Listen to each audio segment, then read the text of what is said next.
오늘 말씀은 하나님과 재물 중 너희들은 과연 누구를 주인 삼고 살아가고 있는가 점검해 보라 하는 하나님의 말씀입니다. 우리가 성경을 읽다가 이런 내용이 성경에 있어? 이런 말씀을 예수님이 말씀하셔서 하는 뜻밖의 말씀을 볼 수가 있어요. 오늘 본문의 말씀도 예수님께서 돈 문제에 대해서 말씀을 하고 있거든요. 와, 예수님도 돈 문제에 대해서 말씀을 하셔서 하고 뜻밖의 말씀이다 하고 하게 되는 말씀이에요. 마가복음 12장을 보면은 예수님은 사람들이 어떻게 헌금을 하는가 자세히 아주 지켜보셨다 하는 내용이 나옵니다. 마가복음 12장 41절 42절 우리 같이 한번 읽어볼까요? 예수께서 헌금함을 대하여 앉으사 무리가 어떻게 헌금함에 돈 넣는가를 보실새 여러 부자는 많이 넣는데 한 가난한 과부는 와서 2렙돈 곧 한 고드란트를 넣는지라. 만약 제가 헌금 시간에 여러분이 어떻게 헌금하는가 뚫어지게 본다면은 여러분 어떤 생각 드세요? 우리 목사님 왜 저래? 할 거 아니에요? 그 예수님 오늘 이런 행동을 하신 거예요. 예수님은 부자들이 헌금을 많이 하는 것을 보셨어요. 그리고 한 가난한 여인이 2렙돈 즉 한 고드란트만 헌금하는 것을 보셨어요. 여러분 렙돈은 어느 정도냐? 오늘날 500원짜리 동전과 같아요. 그러니까 이 가난한 여인은 2개의 렙돈 500원짜리 2개 1,000원을 헌금을 한 거지요. 그런데 예수님은 제자들에게 이런 말씀을 하셔요. 마가복음 12장 43절 합독할까요? 예수께서 제자들을 불러다가 이르시되 내가 진실로 너희에게 이르노니 이 가난한 과부는 헌금함에 넣는 모든 사람보다 많이 넣었도다. 부자가 굉장히 섭섭할 것 같대요. 내가 분명히 많이 넣었는데 왜 예수님은 저 여인이 많이 넣었다고 그렇게 말씀을 하신 걸까요? 44절에 그 이유가 나옵니다. 같이 한번 또 읽어볼까요?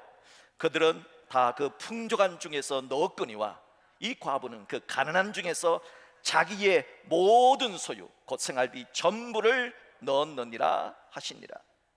다른 사람은 부자는 자기가 가진 것 중에 얼마를 드렸지만 일부를 드렸지만 그 가난한 여인은 자신의 생활비 전부 1,000원을 드렸다. 전부를 드렸다는 거예요. 장로교의 창시자 깔뱅은 이 본문을 이렇게 해석을 했습니다. 주님께서 이 가난한 여인을 칭찬하신 이유는 이 여인이 하나님 앞에 끼니를 굶기로 결심하고 이 여인은 하루 1,000원으로 살았던 여인이에요. 그 끼니를 굶기로 결심하고 자신과 자신이 가진 모든 것이 다 하나님의 것이라는 이 진리를 드러냈기 때문이다. 그렇게 해석을 했습니다. 그렇습니다. 예수님의 관심은 얼마냐 하는 헌금의 숫자가 아니라 어떻게 헌금을 하고 있느냐 하는 그 마음, 주님을 향한 하나님을 향한 그 마음, 그 헌신과 진정성을 보신다 하시는 겁니다. 예수님께서는 왜 이렇게 의도적으로 헌금하는 것을 지켜보면서 돈 문제에 대해서 말씀하셨을까요? 이유는 사람은 돈 없이 살아갈 수 없는 돈과 밀접한 삶을 살아가고 있고 이 돈 문제가 클리어해야 깨끗해야 하나님과의 관계가 분명해지기 때문에 돈 문제는 영성의 문제와 연관이 되기 때문입니다. 자, 그렇다면 성경은 돈을 어떻게 기록하고 있을까요? 성경을 보면은 헷갈려요. 돈에 대한 구약 성경의 말씀과 신약 성경의 말씀이 너무 다르기 때문이에요. 자, 그러면 먼저 구약 성경에 나타난 돈은 어떤가 살펴보겠습니다. 구약 성경에 나타난 돈은 하나님의 축복이에요. 하나님의 상이에요. 은혜의 징표라는 겁니다. 구약 성경의 처음 책인 창세기에는 하나님이 창조하신 이 세상이 하나님 보시기에 좋았더라 말씀하십니다. 이 뜻은 하나님이 창조하신 모든 물질은 다 선하다. 하나님 보시기에 하토브 좋다, 선하다 하는 겁니다. 믿음의 조상 아브라함을 보세요. 하나님께서는 아브라함이 하나님의 부름에 순종했을 때 하나님께서는 보상을 약속해 주십니다. 약속의 땅을 주겠다, 이 약속의 자녀를 주겠다. 여러분, 약속의 부동산은 지금 현재는 없어요. 미래에 하나님이 주신다는 거예요. 약속의 자녀는 지금은 없어요. 미래에 주신다는 겁니다. 그런데 아브라함은 그 미래에 주신 그 약속을 믿고, 하나님 약속을 믿고 그렇게 살았더니 하나님께서는 아브라함은 자기가 그렇게 부자가 될 줄도 몰랐어요. 그런데 하나님께서 복을 엄청 내려주셔서 큰 부자가 되었습니다. 이렇게 아브라함이 부자가 된 것은 하나님의 은혜 빼고는 설명할 길이 없어요. 또한 믿음의 조상 이삭은 어떻습니까?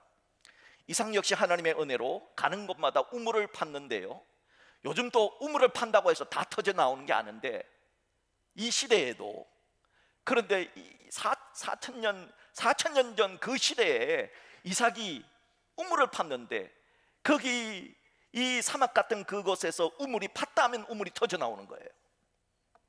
그리고 창세기 26장을 보면 이삭이 농사를 지었는데요, 그 해에 100배나 얻었다. 100배나 수익을 얻었다. 여러분, 100년치를 한꺼번에 얻었다는 뜻입니다. 1년 연봉을, 100년치의 연봉을 한 방에 터뜨렸다는 겁니다. 우리는 이걸 대박이라고 부릅니다. 주변 사람들이, 블레셋 사람들이 시기하고 질투할 정도였습니다. 그러면 왜 이삭에게 이런 대박의 은혜를 주실까요? 성경은 이렇게 기록합니다. 우리 같이 한번 합독할까요? 여호와께서 복을 주심으로 그 사람이 창대하고 왕성하여 마침내 그 부가 되었다 그랬습니다. 그러니까 구약 성경에서는 하나님의 복이, 돈이 많아지는, 부자가 되는 것이 하나님의 축복이요, 하나의 상징으로 등장을 했습니다. 또한 믿음의 조상 야곱은 어떻습니까? 야곱 역시 에서 형과의 갈등으로 정말 빈털터리로 집에서 쫓겨나다시피 해서 도망갔습니다. 타향살이 20년, 외갓집에서 20년 동안 고난이 있었지만은 야곱 역시 하나님의 은혜로 거부가 됩니다. 또한 믿음의 조상 요셉은 어떻습니까? 요셉은 어린 나이에 엄마를 잃습니다. 엄마가 동생 베냐민을 낳다가 일찍 죽어요. 아버지 야곱은 그런 요셉이 너무 일찍 엄마를 잃었으니까 그런 요셉이 불쌍하잖아요. 그래서 정말 집착에 가까운, 편애에 가까운 사랑을 해줍니다. 하지만 아버지의 사랑을 독차지해버린 그런 요셉을 형들이 시기합니다. 이 10명의 형들이 동생이 사랑받는 그 꼴을 못 봐서 이 요셉을 인신매매합니다. 최초의 인신매매는 형이 동생을 판 겁니다. 다른 사람이 아니에요. 친형들이에요. 그렇게 해서 애굽에 팔려갔어요. 이때 요셉의 나이가 17살, 고등학교 한 2학년 3학년쯤 되는 나이예요. 하루아침에 노예가 되었어요. 노예니까 돈이 있었겠어요? 없었겠죠. 그런데 요셉은 하나님의 은혜로 주인 보디발 그 장군의 그 수많은 노예들 중에서 노예들을 총괄하는, 모든 것을 총괄하는 노예 총무가 됩니다. 그러다가 여주인 미세스 보디발의 모함에 의해서 감옥에 갇힙니다. 억울하지요. 그럼에도 하나님은 요셉을 통하여 은혜를 베풀어 주셔서 감옥의 죄수들, 그 많은 죄수들을 돌보는 감옥에서도 총무가 됩니다. 그리고 하나님이 주신 지혜로 감옥에서 만난 애굽 왕의 신하의 꿈을 풀어주어서 애굽 왕 바로에게 발탁이 됩니다. 그리고 하나님이 주신 지혜로 애굽 왕의 꿈을 풀어주는데, 장차 애굽에 7년의 대풍년이 있은 다음에 7년의 대기근이 있다는 14년의 이야기를 해줍니다. 그리고 대안을 마련해 줍니다. 이렇게 하십시오.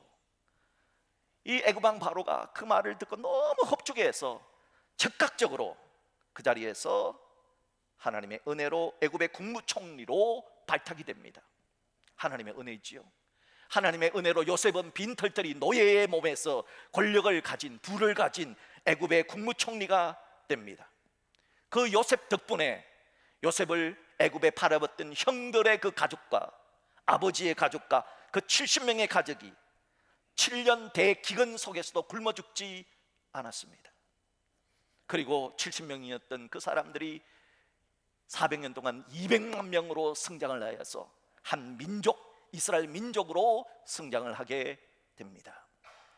이렇게 노예로 팔려간 요셉이 그의 가족 가문들을 다 먹여 살릴 만큼의 엄청난 부를 가진 부자가 되고 권력을 가진 권력자가 된 이유는 하나님이 요셉에게 복을 주셨기 때문입니다.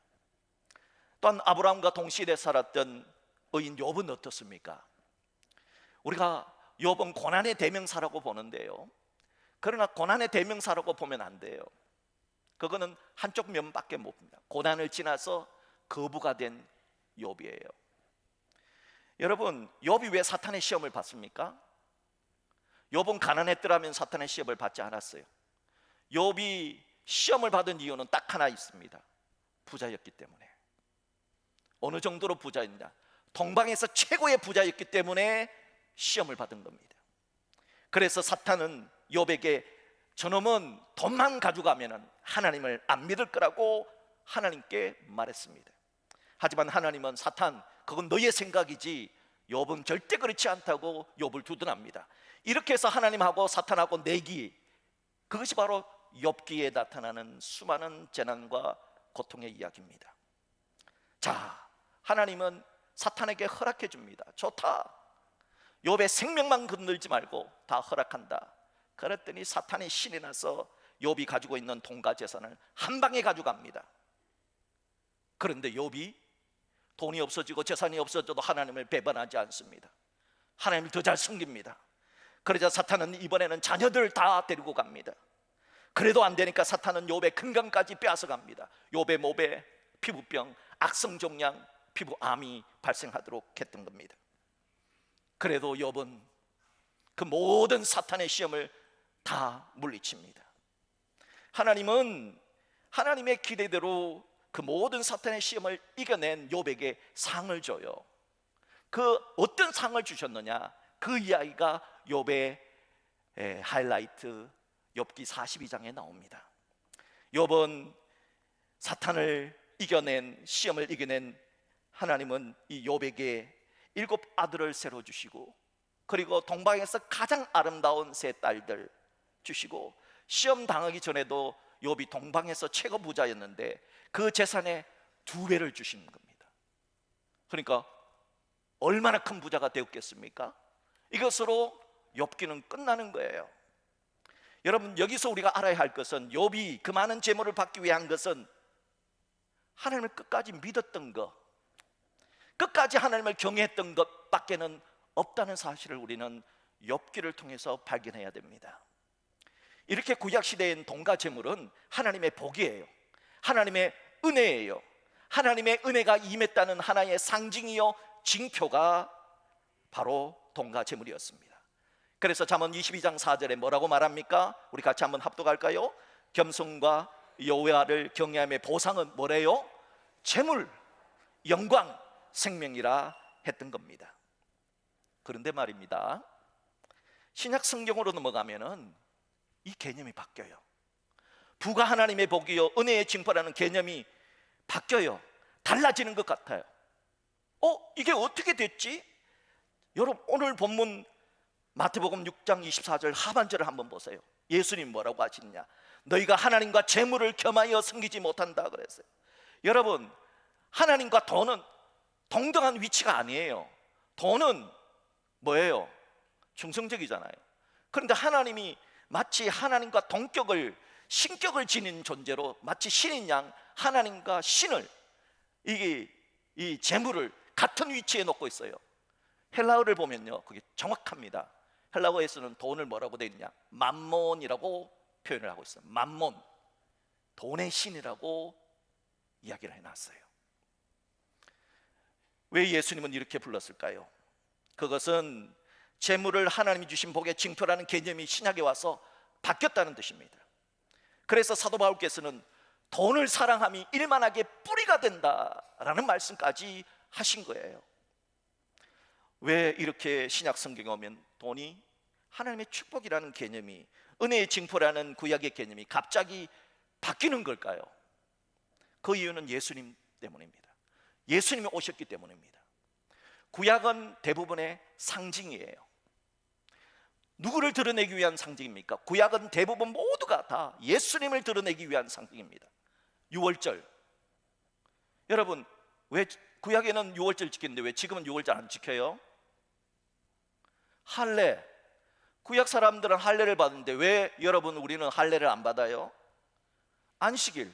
구약에는 전부 다 안식일을 지켰는데 왜 우리는 안식일을 안 지켜요? 왜 그렇게 됩니까? 예수님이 오셨기 때문입니다. 예수님은 구약의 상징을 실제가 되게 하신 거예요. 예표를 실제가 되게 하신 겁니다. 그래서 유월절의 핵심인 어린 양, 그 어린 양의 죽음을 예수님이 몸소 보여주셨기 때문에 예수를 믿는 믿음으로 바뀌고, 유월절이 뭘로 대치가 됩니까? 성찬식으로 바뀐 거예요. 여러분, 안식일이 주일로 바뀐 겁니다. 왜냐하면 주일은 예수님이 부활하신 날이기 때문이에요.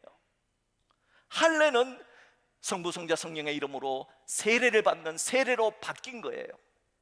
이렇게 구약 시대에는 막연하던 것을 예수님을 드러내기 위해서 많은 상징들을 주셨는데, 상징의 실체이신 예수님이 오셨기 때문에 바뀐 거예요.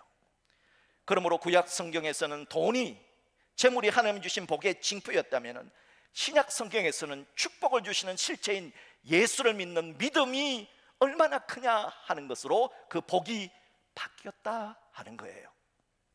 구약 시대는 돈이 많아야 하나님의 은혜를 많이 받은 사람이에요.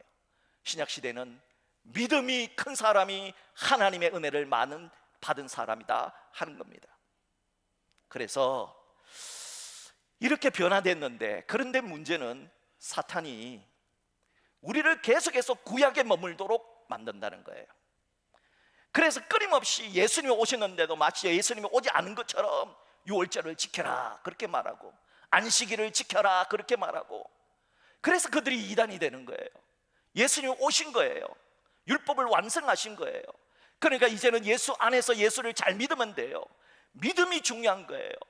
그런데 믿음이 중요한 것을 자꾸 옛날처럼 돈을 많이 가진 것이 중요해, 할례를 받는 것이 중요해, 안식일을 지켜야 돼, 유월절을 지켜야 돼, 이렇게 우리의 마음을, 우리의 생각을 혼동시킨다는 거예요. 왜냐하면 사람들이 돈을 좋아하거든요. 사탄이 이걸 알았어요. 그래서 돈을 통해서 우리에게 하나님을 멀어지게 하도록, 하나님보다 더 돈을 사랑하도록, 하나님보다 더 돈을 숭배하도록, 그래서 만몬심처럼 숭배하도록 사탄이 유혹을 했던 겁니다. 안타깝게도 사탄은 돈이라는 수단이잖아요. 수단을, 하나님이라는 목적은 하나님이잖아요. 수단이 이 목적을 배신하도록 유혹하고 악용했다는 겁니다. 이 비슷한 예가, 수단이 목적을 바꿔버린 예가 바로 놋뱀을 숭배한 사건입니다. 민수기 21장을 보면은 이스라엘 백성들이 출애굽을 해서 광야 길을 걸어갑니다. 여러분, 유대 광야는요, 정말 이 더운 날씨는 아무것도 아니에요. 40도가 넘었는데요, 한 100m만 가도 쓰러질 정도의 무더위예요. 그 무더위 때문에 광야의 길이 또 얼마나 험악합니다. 그래 이스라엘 백성들이 하나님께 너무 불평을 합니다. 힘들어요, 어려워요, 못 살겠어요. 광야가 너무 어려워요, 너무 더워요, 밤에는 또 너무 추워요, 힘들어요. 차라리 우리가 애굽에 있을 때가 더 좋았다고, 하나님 왜 우리를 구원해가지고 이렇게 개고생시키냐고 막 하나님을 원망했어요. 모세를 원망했어요. 차라리 우리가 하나님 안 믿었으면 더 좋았는데, 차라리 우리가 애굽에 있었으면 더 좋았는데, 그렇게 말한단 말이죠. 그때 광야에서 불뱀들이 나타나서 원망하는 사람만 희한하게 골라서 물었어요. 그런데 불뱀이 얼마나 독이 셉니까? 불뱀에 물려서 사람들이 죽어가자 사람들은 그때서야 하나님께 살려달라고 합니다. 모세에게 찾아가서 우리가 잘못했으니 제발 하나님께 기도해서 우리 좀 살려주세요 라고 말합니다. 그때 하나님이 모세에게 이렇게 하면 사람이 살 수 있다. 너희의 장대 위에다가 구리로 뱀을 만들어서 그것을 바라보는 사람은 살 수 있다. 그렇게 말씀하셨습니다. 하나님의 말씀을 그대로 전했습니다. 그래서 저 구리뱀을 바라보는 사람은, 하나님 말씀을 믿었던 사람들은, 믿고 바라본 사람은 살았어요. 그런데 문제는 본다고 살겠나 하면서 하나님의 말씀을 믿지 않았던 사람들은 광야에서 다 죽었습니다. 자, 그런데 저 구리뱀은 그 후에 거룩한 성물이 되었겠지요. 하나님을 드러냈기 때문에 거룩한 성물이 되었습니다. 무려 700년 동안 그 구리범은 많은 사람들에게 치유의 상징으로 남았습니다. 오늘날 여러분 병원을 가보세요. 병원 마크에 저 구리뱀 쫙 있죠. 지금까지도 그 구리뱀은 치유의 상징이 된 겁니다. 여러분, 그런데 문제는 이 700년 동안 문제가 됐는데, 이제 700년이 후에 BC 715년경 히스기야가 남유다의 왕으로 즉위하면서 종교개혁을 합니다. 히스기야 왕이 종교개혁을 하는데 첫 번째 종교개혁이 뭐냐? 바로 이 700년 된 구리범을 때려 부신 겁니다. 아니, 700년 성물을 왜 때려 부신 것이 종교개혁일까요? 그런데 이것을 본 하나님은 뭐라고 말씀하시느냐? 열왕기하 18장 7절에 여호와께서 그와 함께 하심에 그가 어디로 가든지 형통하였더라. 기뻐하십니다. 어째서 하나님은 이스라엘 백성들이 700년 동안 거룩한 성물로 숭배해왔던 이 구리범을 박살내버린 히스기야 왕의 종교개혁을 기뻐하셨을까요? 그 이유는 뻔합니다. 구리뱀은 하나님을 나타내야 되는 상징적 도구예요. 하나님을 나타내야 되는 상징적 도구가 하나님 노릇했기 때문입니다. 수단이 목적을 배신한 겁니다. 하나님을 드러내야 되는데 구리뱀이 자기가 하나님인 첫 자리를 차지했다는 겁니다. 여러분, 구리뱀이 사람들을 고쳐준 겁니까? 하나님이 고쳐주신 겁니까? 하나님이잖아요. 그러면 하나님을 숭배해야지 왜 구리뱀을 숭배합니까? 사람들은 하나님은 버리고 구리뱀을 숭배하는 미신에 빠진 겁니다. 오늘 말씀도 그와 같은 맥락에서 이해해야 합니다. 돈은 광야의 구리뱀과 같은 수단이에요. 상징이에요. 은혜의 징표예요. 그런데 사람들은 이 돈을 마치 하나님처럼 신인 양 숭배하려고 하는 위험성이 도사리고 있다는 거예요. 그래서 예수님은 돈은 자칫 우리를 하나님의 자리에, 하나님 자리를 바꿔치게 하고 그 자리에 돈을 딱 앉혀 마치 만몬심처럼 될 수 있으니까 조심하라, 그렇게 경고의 말씀을 오늘 우리에게 주신 것입니다. 그러니까 오늘 예수님의 말씀은 하나님이 주신 은혜의 상징이었던 돈을 사랑하는 것이 중요한 것이 아니라 그 돈을 주시는 하나님을 너희들이 주인 삼아야 한다, 주인 바뀌면 안 된다 하는 말씀이에요. 자, 그렇다면 우리가 돈을 주인 삼지 않고 하나님을 주인 삼으면은 어떻게 살아내는 것이 하나님을 주인 삶을, 하나님이 주인 되신 삶을 살아가는 백성들의 모습일까요? 저는 여러분에게 세 가지 말씀드리고자 합니다. 첫째, 돈이 있고 없고의 문제보다 더 중요하고 우선적인 것은 하나님에 대한 믿음이 있고 없고가 항상 먼저 우선순위가 되어야 한다는 겁니다. 한번 따라할까요? 돈보다 예수님, 돈보다 하나님, 돈보다 성령님. 우선순위가 바뀌면 안 된다는 거예요. 부와 가난의 문제는 성경은 언제나 하나님과의 관계성 속에 있습니다. 모든 물질의 주인은 하나님이에요. 그런데 사람들은 돈을 쫓다가, 돈은 수단이잖아요. 돈을 쫓다가 하나님을 자꾸 잊어버려요. 그렇게 하지 말라는 겁니다. 하나님을 너희들이 잘 쫓으면은 돈은 하나님이 주신다는 개념이 성경의 개념이에요. 주인 되신 하나님의 마음, 그것이 중요하잖아요. 그래서 예수님은 이 두 렙돈을 헌금한 이 여인의 마음이 자신의 전부를 드린 거잖아요. 그 마음이 부자가 더 많은 돈을 드린 헌금보다 더 소중하다고 말씀해 주신 거예요. 그래서 예수님은 돈 많은 젊은 부자가 하느니 돈이 너무 많아서 예수님을 못 따라, 그런 사람이 성경에 나와요. 그 사람을 보고 너무 불쌍하구나 하면서 말씀하셨습니다. 반면에 돈이 너무 많았던, 돈밖에 몰랐던 여리고의 세무서장 삭개오는 진짜 돈밖에 몰랐던 사람이거든요.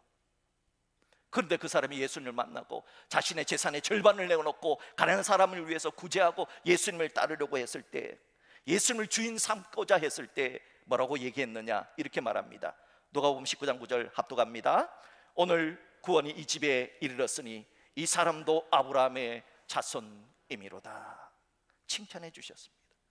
그러므로 중요한 것은 내가 부자냐, 내가 가난하냐, 물질이 많으냐 적으냐는 주님께는 전혀 문제가 되지 않아요. 중요한 것은 하나님과 나와의 관계, 믿음이 더 중요하다 하는 것을 아시고 여러분이 오직 예수 그리스도를 믿는 믿음으로 충만해지시기를 주의 이름으로 축복합니다. 둘째로, 돈을 은혜롭게 사용해야 합니다. 하나님은 왜 누가복음 16장에 나오는 비유처럼 부자 집 앞에 거지 나사로를 대령시켜 놨을까요? 이 질문에 답하기 위해서는 우리는 마태복음 25장의 최후의 심판을 우리가 살펴봐야 됩니다. 최후의 심판에 대한 이야기를 마태복음 25장에서는 양과 염소의 비유로 나타내셨습니다. 예수님은 사람들이 죽음 이후에 최후의 심판을 당하게 되는데, 그때 하나님께 복받은 자들이 갈 수 있는 곳, 천국이죠. 천국행 판결을 받은 사람들에게 이렇게 말씀하십니다. 자, 뭐라고 말씀하시느냐? 왜 너희들이 천국을 가느냐? 자, 같이 한번 합독할까요? 임금이 대답하여 이르시되 내가 진실로 너희에게 이르노니 너희가 여기 내 형제 중에 지극히 작은 자 하나에게 한 것이 곧 내게 한 것이니라. 너희들이 천국에 가는 이유는 이거야 라고 말씀하셨습니다. 반대로 최후의 심판대에서 지옥행을 판결을 받은 사람들은 왜 지옥에 가는 걸까요? 지옥 가는 이유를 주님이 이렇게 말씀합니다. 같이 또 합독합니다. 이에 임금이 대답하여 이르시되 내가 진실로 너희에게 이르노니 이 지극히 작은 자 하나에게 하지 아니한 것이 곧 내게 하지 아니한 것이니라. 여기 지극히 작은 자는 바로 가난한 사람, 병든 사람뿐만이 아닙니다. 많은 사람들이 가난한 사람이라고 해석을 하는데 문맥을 보면 전혀 그렇지 않아요. 여기서 말하는 것은 주의 복음을 전하는 주의 동료들을 말합니다. 선교사들, 전도자들, 주의 복음을 전하는 사람들, 고난당하면서 힘들게 하나님의 말씀을 전하는 사람들, 이 여기서 말하는 지극히 작은 자예요. 또한 이 지극히 작은 자는 물론 가난하고 병든 사람도 포함되어져 있어요. 이들에게 한 것이 바로 예수님께 한 것처럼 예수님이 여겨주시겠다 하신 겁니다. 그래서 우리들 주변에 지극히 작은 자들이 함께 공존하는 겁니다. 여러분, 그래서 교회는 건강한 자도 병든 자가 함께 있는 겁니다. 우리가 생각할 때 건강한 사람들만 같이 있으면 편하지요. 부자와 가난한 사람이 함께 있어요. 부자만 있으면 굉장히 편하지요. 그런데 하나님은 그렇게 하지 않습니다. 왜 그럴까요? 지극히 작은 자들을 위해 돈을 은혜롭게 사용할 수 있는 기회를 주시기 위해서 하나님은 우리 곁에, 부자 곁에 거지 나사로를 두셨고, 건강한 자 곁에 아픈 자를 두셨고, 부자 옆에 가난한 사람을 두셨다 하는 겁니다. 그 사람 때문에 우리가 천국 갈 수 있는 기회를 주시기 위해서라는 겁니다. 여러분, 그래서 사도 바울은 로마서 15장 1절을 통해서 믿음이 강한 우리는 마땅히 믿음이 약한 자의 약점을 담당하고 자기를 기쁘게 하지 아니할 것이라 말씀했던 것입니다. 4세기 때 황금의 입을 가진 설교가가 있었습니다. 얼마나 설교를 잘했으면 황금의 입이라고 표현을 했겠습니까? 요한 크리소스톰이라고 하는 설교가입니다. 이 사람은 부자와 나사로의 비유를 이렇게 해석을 했습니다. 가난한 사람을 돌보는 것은 부자의 마음을 치유하는 것이다. 하나님은 부자를 어떻게 치유하신지 아십니까? 가난한 사람들을 도와줌으로써 부자를 치유하신다는 겁니다. 그리고 이렇게 가난한 사람들을 돌보는 것은 예수님을 부양하는 길이다 하신 것입니다. 바라기는 예수님께서 들려주신 이 양과 염소의 비유, 또한 부자와 나사로의 비유를 통해서 돈을 은혜롭게 사용할 수 있는 우리 모두가 될 수 있기를 주님의 이름으로 축복합니다. 셋째로, 돈에는 어두운 면이 있고 밝은 면이 있어요. 어두운 면은 다운시키고 부정하고, 돈의 밝은 면을 업그레이드, 정진시켜야 합니다. 영성신학자이자 저술가인 리차드 포스트는 그의 저서인 Money, Sex, Power라고 하는 책에서 돈은 악마적인 힘을 가진 어두운 면도 있고, 또한 돈은 인간 삶에 아주 거룩한 선을 가져다 줄 수 있는 밝은 면도 있다고 했습니다. 그렇다면 어떻게 하면은 돈의 어두운 면은 거부하고 돈의 밝은 면을 정진시킬 수가 있을까요? 돈의 밝은 면을 정진시킬 수 있는 방법은 너희가 거저 받았으니 거저 주라 하는 예수님의 말씀을 실천하는 은혜의 행위를 조금씩 우리가 늘려가는 겁니다. 마태복음 2장의 동방 박사들은 아기 예수님께 경배할 때 뭘 드립니까? 뭐를 드렸어요? 황금과 유향과 몰약을 드렸죠. 그거 어디에 사용되었을까요? 예수님이 헤롯 대왕을 피해서 피난을 가시잖아요. 피난 갈 때 아주 요긴하게 사용이 되었을 겁니다. 마가복음 14장의 베다니의 마리아는 이 우리가 잘 아는 나사로의 여동생 마리아는 1년 연봉에 해당되는 3천만 원, 4천만 원짜리 향수를 예수님의 머리에 부어드렸습니다. 그런데 이게 낭비가 아니라고 말씀하십니다. 뭐라고 말씀하십니까? 예수님의 죽음을 미리 예비한 행위라고 참 잘했다 말씀을 하셨습니다. 그래서 예수님은 주님의 복음이 전파되는 곳마다 이 여인의 아름다운 이야기를 들려주어라 하셨습니다. 누가복음 10장의 선한 사마리아 사람은 강도 만난 이웃을 위해서 이 사람을 치료해 주라고 자신의 재물을 내놓았습니다. 그리고 그 죽어가는 사람을 살려내는 축복의 통로가 되었습니다. 요한복음 19장의 여리고서의 세무서장 삭개오는 예수님을 만난 다음에 자신의 재물을 절반이나 내어놓았습니다.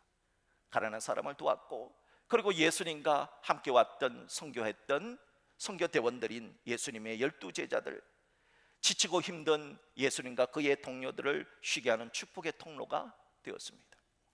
사도행전 16장에 보면은 루디아가 나옵니다. 우리 교회도 루디아 여전도가 있지요. 이 빌립보 지역에 자주 장사했던 루디아는 대단한 여성 CEO로서 부자였습니다. 이 여성이 자신의 집을 내놓습니다. 그리고 많은 재물을 내놓아서 이 루디아의 집에서 빌립보 교회가 탄생함으로써 유럽 선교의 기초를 열게 됩니다. 여러분, 우리가 돈을 이야기할 때 꼭 기억해야 될 말씀이 있어요. 그게 뭐냐? 신명기 8장 18절인데요 우리 같이 한번 합독하겠습니다. 시작. 내 하나님 여호와를 기억하라. 그가 내게 재물 얻을 능력을 주셨습니다. 이 말씀을 꼭 기억해야 됩니다. 누가 우리에게 재물을 줍니까? 누가 우리에게 재물 얻을 능력과 지혜를 줍니까? 하나님이라는 거예요. 근데 사람들은 재물을 쫓다가 하나님을 놓쳐버려요. 이 순서를 바꾸면 안 된다는 거예요. 하나님은 우리가 돈 없이 살 수 없다는 사실을 알아요. 돈이 중요합니다. 하지만은 예수보다 중요하진 않아요. 하나님보다 중요하면 안 돼요.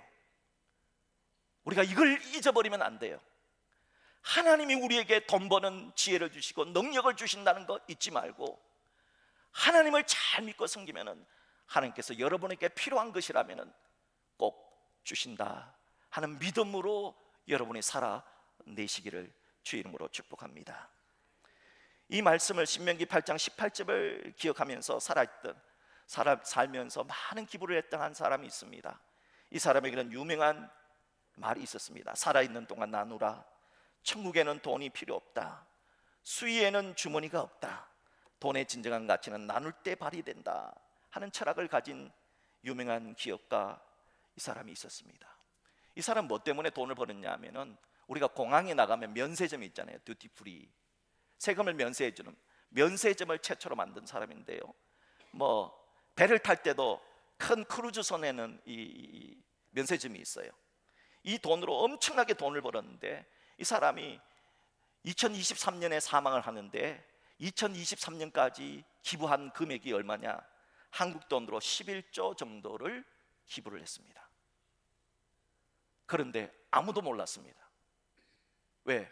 11조 약 80억 달러를 다른 사람을 도와줬는데 모르게 비밀스럽게 도와줬기 때문입니다.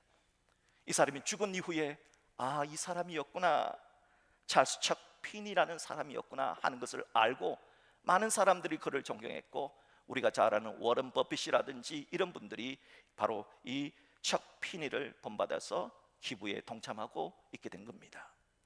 여러분, 이런 아름다운 마음으로 살아가는 것, 이런 태도로 돈을 사용하는 것이 돈의 밝은 면을 정진시키는 행위가 아닐까요? 바라기는 하나님이 우리에게 주신 모든 것, 하나님이 모든 것을 우리에게 주시는 겁니다. 돈, 재능, 지식, 경륜, 여러분이 가지고 있는 기술들까지, 이 모든 것이 하나님께서 주신 것인데, 이것을 통해서 어두운 부분은 계속해서 감소시키고 이 세상을 아름답게 밝게 만들어주는 그런 밝은 면을 정진시켜 나가는 우리 모두가 되시기를 주님의 이름으로 축복합니다.